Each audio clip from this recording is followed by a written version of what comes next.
Hello বন্ধুরা, তোমরা সবাই কেমন আছো? আশা করছি সবাই ভালো আছো আর আমিও খুব ভালো আছি। তো নিয়ে আসলাম তোমাদের জন্য একটা ছোট্ট মিনি ব্লগ নিয়ে। দেখো আমরা ঘুরতে বেরিয়ে গিয়েছি সবাই মিলে। আর এদিকে আমার দাদা দেখো একটু স্টাইল দিয়ে নিচ্ছিল চুলটাকে। আর এদিকে দেখো আমরা ঘুরতে কোথায় এসেছি বলো তো? আমরা এখানে চলে এসেছি ভাইরাল কালো বস্তায়। আর এখানে চারিদিকে রোদ আর রোদ। আর আমাদের আসার টাইমটা একটু ভুল হয়ে গিয়েছে, আমরা অনেকক্ষণ আগে আগে চলে এসেছি বিকেল হওয়ার।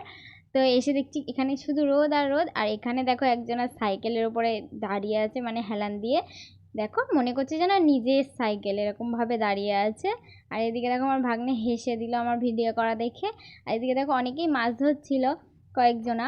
আর লোকজন বেশি ছিল না, ওই ভুট্টাওয়ালা আইসক্রিমওয়ালা এগুলোই শুধু ছিল, আর আমরা ছিলাম। তো যাই হোক, এখানে আমাদের একটুও ভালো লাগছিল না, তাই জন্য আমরা বেরিয়ে চলে আসলাম। আর আমরা এখানে কোথায় আসলাম বলো তো? আমাদের অদ্বৈত পাঠের শান্তিপুরের অদ্বৈত। এখানে ঢুকতে আমরা দেখছি কয়েকজনা বসে গোল মিটিং করছে। তো যাই হোক, সামনেই আছে আমাদের অদ্বৈত মহাপ্রভু, আর এখানে আছে প্রচুর লোক। আর ওই কালো বস্তার থেকে তো আমার এখানেই যথেষ্ট বেশি ভালো লাগে। তোমাদের কার কার শান্তিপুরে বাড়ি আমাকে কমেন্ট করে জানাও তো, যারা যারা এই ভিডিওটা দেখছো।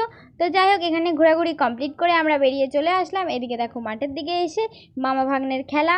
মামা ভাগ্নে একটু লাফালাফি ঝাপাঝাপি করছিল। তো যাই হোক, এখানে দেখো সূর্যের ভিউটা কি সুন্দর লাগছে। আর এখানে দেখো আমাদের সুরধনী গঙ্গা। আসলে এটা কিন্তু আগে গঙ্গায় ছিল। তো যাই হোক, এখন জল শুকিয়ে এরকম পুকুরের মতন তৈরি হয়ে গিয়েছে। আর এর চারিধারে এখন চাষ করা হয়, পাট ধান এইসবই আর কি চাষ করা হয়। আর এখানে আমার ভাগ্নের নাচ দেখো, এক নাম্বার তুঝে কম্বার হাইটা শিখি শিখি, এই গানটায় নাচ করছিল। তো আমি বাড়িতে চলে এসেছি। আর এখানে আমার বড়মশাই তার ছোট ভাগ্নিকে নিয়ে এখন খেলা করছে। তো ভিডিওটা কেমন লাগলো কমেন্টে জানিও।